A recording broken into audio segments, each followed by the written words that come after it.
Last test ম্যাচে আপনারা বলছেন সব বদলে গেছে, এক টেস্ট অর্ধেক টেস্ট যেতে যেতে না আপনারা আবার চেঞ্জ হয়ে গেছেন। তো আমার কাছে যেটা মনে হয়, একটা সিরিজ জিতলে এই কথাটাও বলা উচিত না, আর একটা ম্যাচ খারাপ খেললে এটাকে চেঞ্জ করে ফেলা উচিত না। দেখেন, আমি লিটনের ব্যাপারে একটা কথা বলি, ও this particular shot he has played a million times, he has scored a lot of runs. ওর হয়তোবা আজকে এক্সিকিউশনটা ঠিক ছিল না, হয়তোবা সময়টাও ঠিক ছিল না, বিকজ ও একটা সময় বাংলাদেশের সুন্দর একটা পার্টনারশিপ হচ্ছিল, প্রায় 50 রানের উপর পার্টনারশিপ হয়েছে। তো ওই পার্টনারশিপটা যদি একটু বড় হইতো তাহলে আমরা হয়তো বা একটু বেটার পজিশনে থাকতাম। বাট এখন পর্যন্ত ভালো এনজয় করতেছি।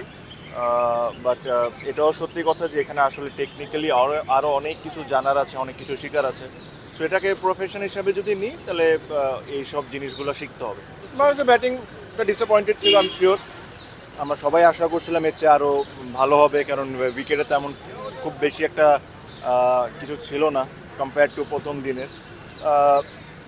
তো ডিসঅ্যাপয়েন্টেড তো অবশ্যই। আমরা চাচ্ছিলাম যে অ্যাটলিস্ট বাংলাদেশ ইন্ডিয়ার রানের কাছাকাছি করুক, তাহলে খেলাটা একটা ইন্টারেস্টিং হতো।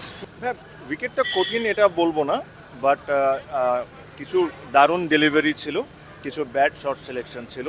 সো এটা মিক্সড দোনোটাই ছিল, যে উইকেটটা যে একদম কোনো ধরনের কোনো হেল্প পায়নি, নতুন বলে অবশ্যই তারা একটু হেল্প পেয়েছে, বাট কিছু delivery, you are facing Jasprit Bumrah is one of the best in the world.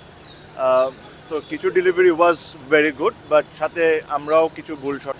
Last test ম্যাচে আপনারা বলছেন সব বদলে গেছে, এক টেস্ট অর্ধেক টেস্ট যেতে যেতে না আপনারা আবার চেঞ্জ হয়ে গেছেন। তো আমার কাছে যেটা মনে হয়, একটা সিরিজ জিতলে এই কথাটাও বলা উচিত না, আর একটা ম্যাচ খারাপ খেললে এটাকে চেঞ্জ করে ফেলা উচিত না। টেস্ট ক্রিকেটে আমাদের এখনও অনেক কিছু শিকার আছে, অনেক কিছু ইমপ্রুভমেন্টের বাকি আছে। আমরা অলমোস্ট 20 বছর ধরে খেলছি, আমাদের পারফরমেন্সটা যে জায়গায় থাকা উচিত ছিল ওই জায়গায় নাই, এটা আমি এগ্রি করি। আমি এটা বলছি যে আমি যখন খেলছি তখনও একই একই কথাই আমি বলতাম, যে যে জায়গায় থাকা উচিত ওই জায়গায় হয়তো বা নাই। বাট একটা দুইটা খেলায় যদি আমরা জিতি তাহলে এটাতে পুরো চেঞ্জ করে ফেললেন না আপনারা। এটা কিন্তু প্লেয়াররা কোনো সময় বলে না যে আমরা এখন থেকে খুব দারুণ টিম হয়ে গেছি। হ্যাঁ, কিছু অ্যাচিভমেন্ট যেটা হয়েছে এটা অবশ্যই প্রেস করা উচিত। পাকিস্তানে যা বাংলাদেশ টিম করেছে ইট ইজ আনবিলিভেবল। যে জিনিসটা ভালো হয়েছে বাংলাদেশে, it's a pace bowling unit. Pace bowling unit চমৎকার বল করছে, এই টেস্টেও ওরা ভালো বল করেছে। আনফর্চুনেটলি ব্যাটিংটা যতটুকু ভালো হওয়ার কথা ছিল, উচিত ছিল, হয়তো বা তা হয়নি। ডিফিকাল্ট ভাইয়া, very difficult, but cricket is an uncertain game. Anything can happen, but if you want my honest opinion, it is very difficult.